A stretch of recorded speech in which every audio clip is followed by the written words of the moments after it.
Let's do a big old honking preview of Texas versus Texas A&M in the rivalry I love the most because A&M hates Texas and Texas hates A&M, and I like seeing both of them beat up on each other. It's so much fun. Yes, a rivalry renewed. They're trying to whoop each other's ass. I love this. What's up, kid folk? It's RJ Young. I am not on a step mill. If this is your first time watching Adapt and Respond, thank you for joining us here. We talk college football year round. If you're into that, hit that subscribe button. Like this video. It's our time, baby. We talk college football year round, man. Let's go. This is what I get up for, baby. This is what it's about. It's hitting weather. It's November. It's Black Friday football. We got the original I want to punch somebody in the face rivalry. I understand that above the Mason-Dixon line, Ohio State, Michigan, that's what it be on. That's what they be talking about. But down here, round here, between 9 Yard E and Western, we call this little here twin. Wow. Can't finish the last part because we're not trying to get, fired. Not trying to get fired on a day off. Not trying to do that. Can't be doing that. But you understand what I'm saying out here. You know what I'm saying? It's going to be Debo and Craig off in here, baby. Whoa! I'm not really sure which one of y'all Debo. I'm not really sure which one of y'all Craig. And this is one of the reasons that I can get up to do this. I ain't got no dog in this fight. Y'all know how I feel about Texas. Y'all know how I feel about A&M. This is about the work. This is about football. This is about college football. This is about I got to go to church on Sunday following Thanksgiving, and I can't do that holding no L to Texas. Can't do that holding no L to A&M. I got to have this win. And at the last year, woo, boy, yeah, A&M, you better go get this win. You better go get this win. All the pressure is on A&M in this here game. All right? So let's start with them. Let's talk a little bit about them ampersand U's down there. Texas A&M, in the streets, ampersand U if you familiar. And what I'm familiar with is, I'm going to remind people about your history. All right? So everybody understand. Texas A&M ain't won a damn thing since 1998. And even when they won it, it was co-champs. Ain't won a damn thing outright since the Southwestern Conference. And it has gone the way of the Pac-12. You understand what I'm saying? It ain't here no more. That's how long ago it was. Texas A&M ain't won no national championship since 1939. Jackie Robinson broke the color barriers there since then, dog. We do this thing called the forward pass now. That's how long it's been since ampersand U was about this. But now it feels like ampersand U has its best team of the 21st century. Mike Elko doing a job, damn it. Doing a job. Got Cassius Sewell hunting out there with 11.5 sacks in this game. Man, that boy, that boy tough. That boy coming after you, Arch. That boy coming after you, Arch. I hope you can outrun him. I hope that Texas offensive line, Texas fans believe their offensive line is trash. I don't think your offensive line is trash. You think your offensive line is trash. But I understand because it's your offensive line. It's not my offensive line. You know what I mean? I can look at it and say, when they give Texas Arch Manning time to throw, he be lethal. He went for 389 against Arkansas last week, to which y'all be like, yo, now do you want to talk up how good he was? No. Arkansas is a good football team. They just ain't beating no SEC teams. The win-loss record is the win-loss record. I grant you that. I will. But Arkansas could play a little ball. Florida, damn, didn't they get the brakes beat off of them by Tennessee? They ain't looking so good. A&M, defense is what they built on, maybe. Defense is what they do. Now, picking the ball off ain't what they do. That's the one way in which you might be able to get them because Dalton Brooks is still the dude with tied for the leading interceptions, right? With one. That ain't how they take the ball out. They take the ball out by punching it, by ripping it from your hands, by saying you ain't strong enough to hold that, homie. Give that up to me right here, right now. That's when they be on their Debo, right? When they be like, what bike? That's Texas A&M defense. What bike? My grandmama gave me that chain. You ain't doing that. Texas, you might want to do that. But first, it's going to be, snatching it just off your neck. Just snatch your chain right off your neck. You want some of this too, old man? Huh? No. That's what A&M's defense be doing to people. They be having them sit down somewhere, be quiet for a little while. You know what I'm saying? Meanwhile, the only person that want to go beat them up is Nia Long small behind. You know what I mean? Like, we saw it. Notre Dame nearly got to be Nia Long in there. Yes, I am equating Notre Dame to Nia Long. They get to be here. They get to be here, okay? Defending their homegirl Felicia. You know what I'm saying? What y'all smoking on? What y'all smoking on? I'm saying, look, A&M 100% got the defense in this one, right? But that's also the strength of Texas. We'll get to them in a minute. They have the defense to win this game.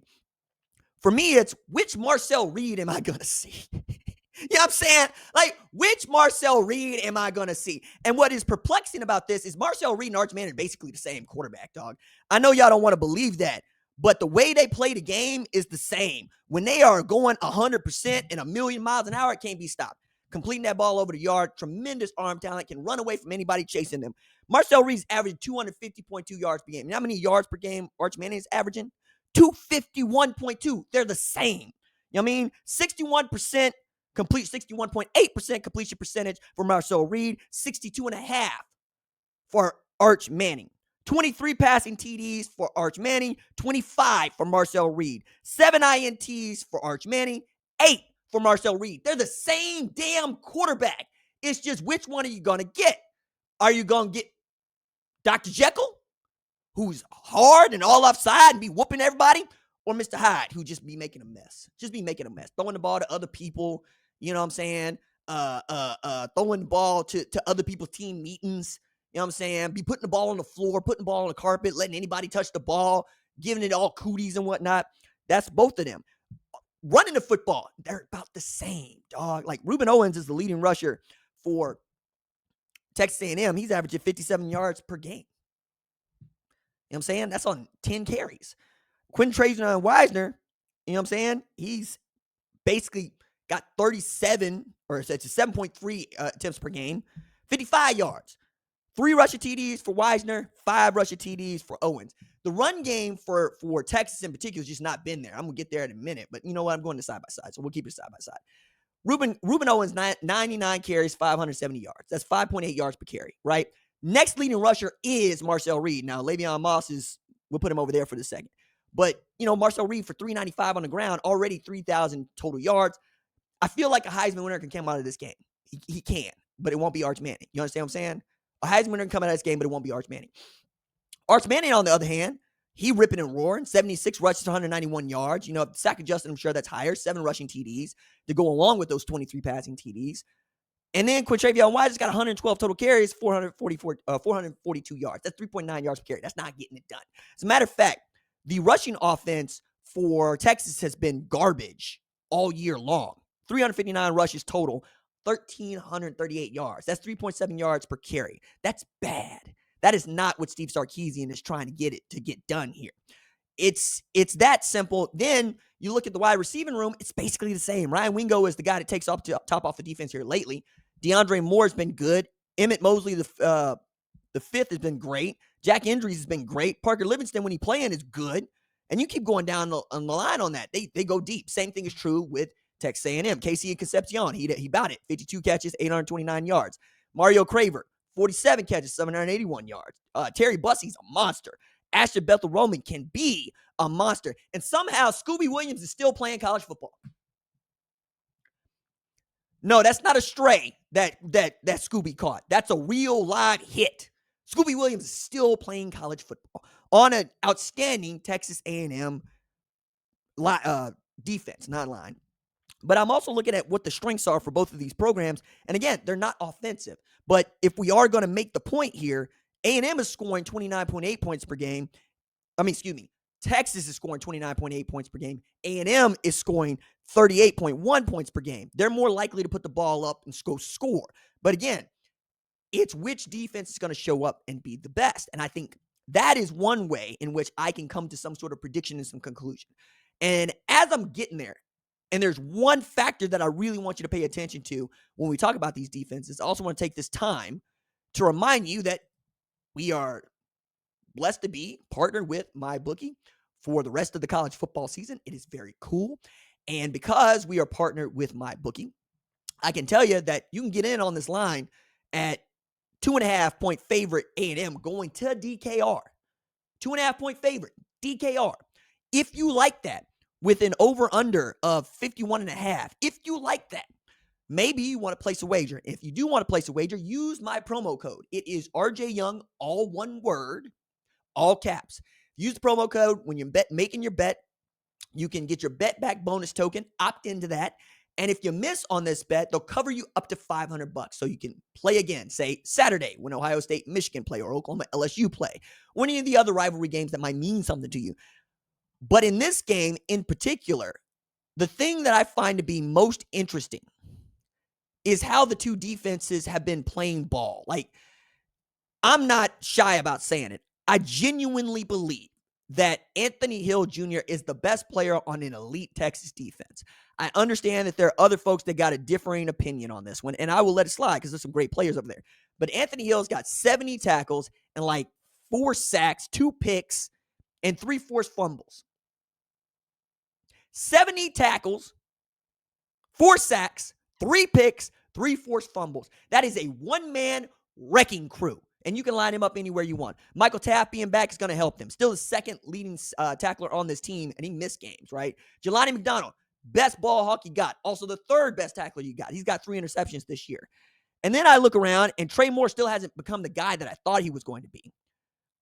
Grayson Littleton can be a shutdown corner and can take away Mario Craver or Concepcion, I think. But the dude that's going to really tell you what it's all on and about is not even Malik Muhammad. It, for me, is Colin Simmons. He's the X factor. He's the best player? No. But is he your best pass rusher? Absolutely. 10 sacks to prove it. You know what I mean? And I look at it from the other standpoint of going, he is the only other guy with 3 forced fumbles on this team. Ty Anthony Smith, by the way, has got 2. But if you're looking for a guy that can put Marcel Reed on the ground, be looking at Colin Simmons to do that. Ethan Burke, I think, is going to be a factor, but not as much of a factor as this dude Simmons, as Hill, as McDonald, even Taft, right? I'm looking at him to have a breakout game. So, because Colin Simmons outplay Cassius Sewell is the big question for me. Your 2 best pass rushers. Now, Tarian Yark and Marcus Ratliff have been doing a job. They don't have the tackles to show for it, but they're not really on the field that often either. I'm also looking at this from who's going to block Cassius Sewell on that Texas offensive line. To Texas fans' point, do we have somebody that can do that? I mean, he's got 11.5 sacks, 6 passes defended, and a forced fumble. Like, that's an SEC, that's an all SEC player, if not an All-American. And Mike Elko just pulling him out. But that's the thing that both of these defenses do well. They stop people from scoring. 20 points per game for Texas, 21.45 for A&M. Texas A&M obviously better at putting up more yards and has had to in recent years. Because the thing that would bother me if I am A&M is how much do we need Marcel Reed to throw the football? Because you are a running team. I know you don't have the rushers, but you average about 195 a game.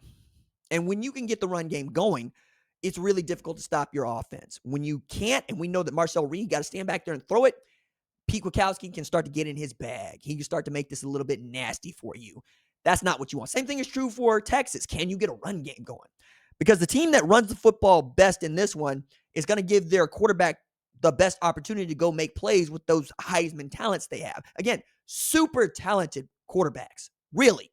And Archie's going to get better. Marcel Reed is finally taking the Paul, oh man, here's I go trying to do basketball and I shouldn't. He's taking the lead.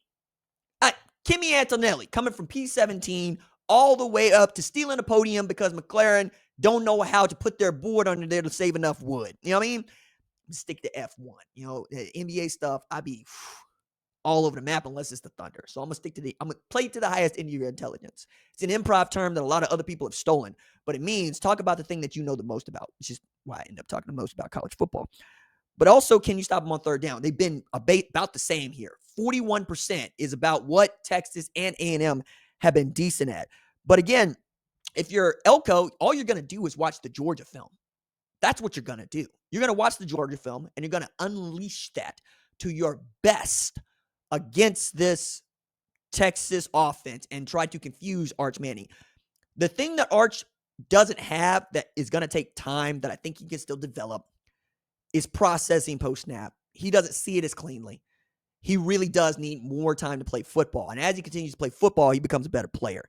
Marcel Reed needed that time too when he was unseating Connor Wigman. It wasn't always coming together.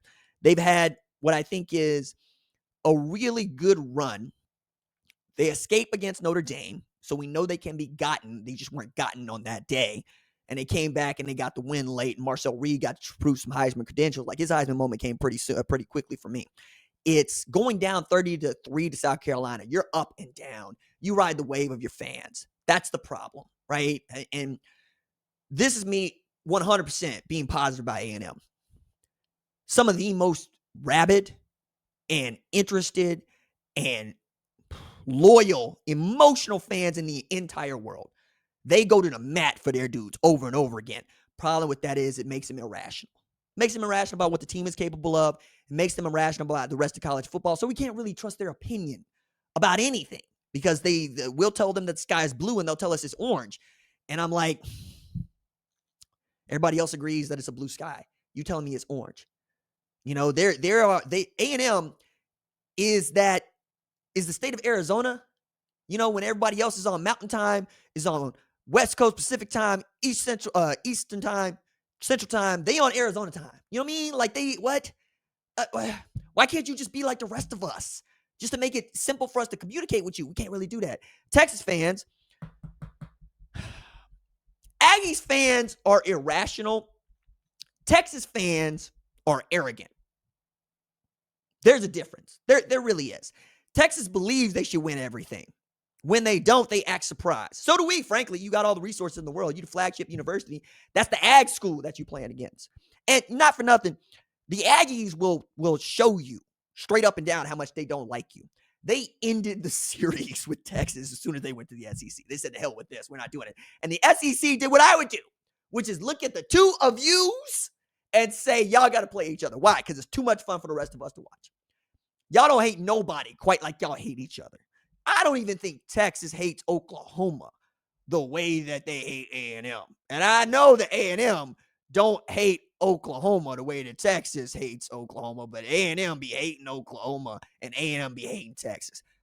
I sometimes just want to see a good old fashioned, I want to kill them in the ring.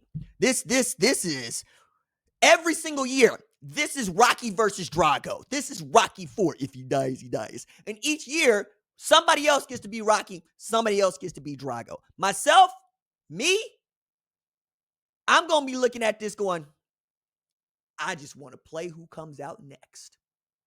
So, yeah, who am I picking in this one? I think Texas might surprise some people.